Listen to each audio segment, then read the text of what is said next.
AudioJungle. Pour les Algériens qui désirent acquérir un visa Schengen long séjour pour motif bien précis, l'ensemble des informations à ce sujet se trouve dans les lignes de cet article du lundi 6 mars 2023, en passant par les démarches et les documents requis. Nombreux sont les Algériens qui désirent entamer les démarches pour demander un visa Schengen long séjour. Que ce soit pour des raisons d'études, familiales, professionnelles ou autres. Ce type de visa serait destiné aux personnes qui prévoient de rester en France pour une durée supérieure à 3 mois.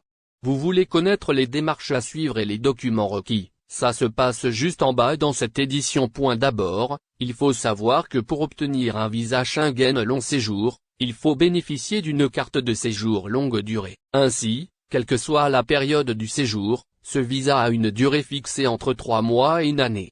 Il est aussi nécessaire de demander un titre de séjour auprès de la préfecture. Cela, pour pouvoir continuer sa résidence à l'expiration du visa. Il sied de noter que ce visa de longue durée donne à son détenteur les mêmes accès qu'un visa Schengen. Or, la personne a le droit de voyager et de résider en toute liberté. Sauf que les déplacements doivent être vers un des pays de l'espace Schengen. Cela, sur une durée de 90 jours, sur une période de 180 jours. Visa Schengen long séjour pour la France, les documents demandés. Pour ce qui est des documents requis pour toute demande de ce type de visa, le quotidien En Art a apporté plus de précisions à ce sujet.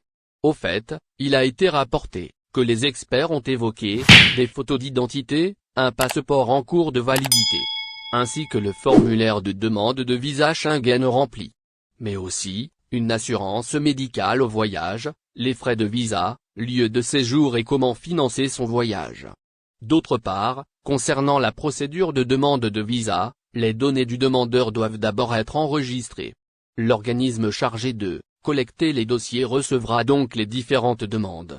Et ce, pour les transmettre aux autorités consulaires au moins 3 mois avant la date prévue du départ. Ainsi, le concerné n'aura qu'à attendre la réponse des services